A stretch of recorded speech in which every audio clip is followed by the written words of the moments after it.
Break ನಂತರ church ಬೆಂಗಳೂರಿಗೆ ಮತ್ತೆ ಸ್ವಾಗತ.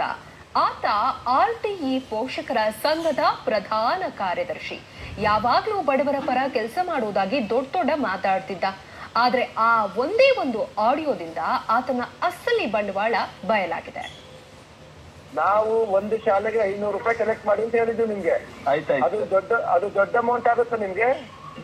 ಇಲ್ಲ ಸರ್ ಆಗಲ್ಲ ಸರ್. ಅಲ್ಲ, ದೊಡ್ಡ ಅಮೌಂಟ್ ಆಗುತ್ತೆ ಹೇಳಿ. ಇಲ್ಲ ಸರ್ ಆಗಲ್ಲ ಸರ್. ನೀವು ಎಲ್ಲಾ ಶಾಲೆಯವ್ರಿಗೆ ವಿಷಯ ಮುಟ್ಟಿಸ್ರಿ. ಹಾ ಸರ್. ನಾವು ಹಾಕಿರೋ ಕೇಸ್ ಕಾಪಿ ಎಲ್ಲ ನಿಮ್ ಕೈ ಕೊಟ್ಟಿ ಸಿಕ್ಕಿದ್ಯಾ ನಿಮ್ಗೆ? ಸರ್ ಅದು ಕೇಸ್ ಕಾಪಿ ಸಿಕ್ಕಿಲ್ಲ ಸರ್. ಕೇಳಿದ್ರಲ್ಲ, ಜಸ್ಟ್ 500 ಒಂದ್ ಶಾಲೆಗೆ 500 ರೂಪಾಯಿ ಕಲೆಕ್ಟ್ ಮಾಡಿ ಅಂದಿದ್ವಿ.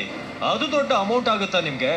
ಹೀಗೆ ಖಾಸಗಿ ಶಾಲೆಗಳ ಆಡಳಿತ ಮಂಡಳಿಯವರನ್ನ ಮನವೊಲಿಸ್ತಿರೋ ಈತ RTE ಕಾರ್ಯಕರ್ತ. ಬಡ ಮಕ್ಕಳು ಪೋಷಕರ ಪರ ಕೆಲಸ ಮಾಡ್ತೀನಿ ಅಂತ ಹೇಳ್ತಾ ಇವನೀಗ ದುಡ್ಡು ಮಾಡೋ ದಂಧೆಗಿಳಿದಿದ್ದಾನೆ ಅನ್ನೋ ಆರೋಪ ಕೇಳಿ ಬಂದಿದೆ.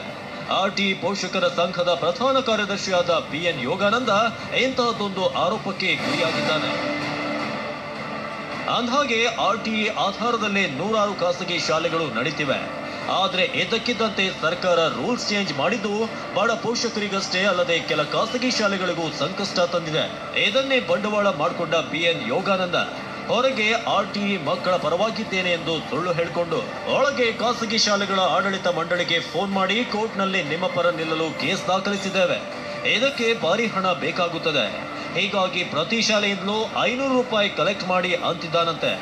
ಅಷ್ಟೇ ಅಲ್ಲದೆ ಕೆಲ RTE ಶಾಲೆಗಳು ನಿಯಮ ಬಾಹಿರವಾಗಿ ನಡೀತಿದ್ದು ಅಂತಹ ಶಾಲೆಗಳಿಂದ ಹೆಚ್ಚೆಚ್ಚು ಹಣ ವಸೂಲಿ ಮಾಡೋ ದಂಧೆಗೆ ಕೈ ಹಾಕಿದ್ದಾನಂತೆ. ಖಾಸಗಿ ಶಾಲೆಗಳ ಆಡಳಿತ ಮಂಡಳಿಯವರ ಜೊತೆ ಮಾತನಾಡಿರುವ ಆಡಿಯೋದಿಂದ ಯೋಗಾನಂದನ ಮುಖವಾಡ ಬಟಾ ಬಯಲಾಗಿದೆ. ಈಗಾಗಲೇ ಸರ್ಕಾರಿ ಮತ್ತು ಅನುದಾನಿತ ಶಾಲೆಗಳಿಗೆ ಮಾತ್ರ RTE ಜಾರಿಗೆ ತಂದಿರುವುದು ಬಡ ಪೋಷಕರಿಗೆ ಆಘಾತವನ್ನುಂಟು ಮಾಡಿದೆ. ಇದರಿಂದ RTE ಕಾರ್ಯಕರ್ತರ ಆದಾಯಕ್ಕೂ ಬ್ರೇಕ್ ಬಿದ್ದಿದೆ. ಹೀಗಾಗಿ RTE ಕಾರ್ಯಕರ್ತರು ವಾಮಮಾರ್ಗ ಹಿಡಿದಿದ್ದಾರೆ ಅಂತ ಖಾಸಗಿ ಶಿಕ್ಷಣ ಸಂಸ್ಥೆ ಆರೋಪಿಸಿದೆ. ಇನ್ನು ಯೋಗಾನಂದ ಈ ಹಿಂದೆ ಖಾಸಗಿ ಕಂಪನಿಯೊಂದಿಗೆ ಒಪ್ಪಂದ ಮಾಡಿಕೊಂಡು RTE ಅಡಿ ದಾಖಲಾಗೋ ಮಕ್ಕಳ ಸಂಪೂರ್ಣ ಮಾಹಿತಿಯನ್ನ ಹಣದಾಸೆಗೆ ಹಂಚಿಕೊಳ್ಳಲು ಮುಂದಾಗಿ ಸಿಕ್ಕಿಬಿದ್ದಿದ್ದ. ಆಗ ಶಿಕ್ಷಣ ಇಲಾಖೆ ಯೋಗಾನಂದ ವಿರುದ್ಧ ಕಾನೂನು ಕ್ರಮ ಕೈಗೊಂಡಿತ್ತು. ಇದೀಗ ಮತ್ತೊಂದು ಅಡ್ಡದಾರಿ ಹಿಡಿದಿರುವುದು ಸಾರ್ವಜನಿಕರ ಆಕ್ರೋಶಕ್ಕೆ ಕಾರಣವಾಗಿದೆ.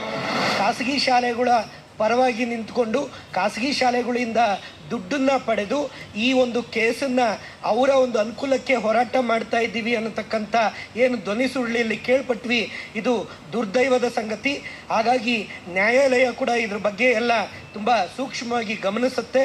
ಯಾವುದೇ ಕಾರಣಕ್ಕೂ ಪಾಲಕ ಪೋಷಕರು 4 ಮಕ್ಕಳು ಹೋಗಿ ನಿಂತ್ಕೊಂಡು ನ್ಯಾಯಾಲಯಕ್ಕೆ ಕಣ್ಣಿಗೆ ಧೂಳು ಎರಚೋದಕ್ಕೆ ಸಾಧ್ಯವಿಲ್ಲ.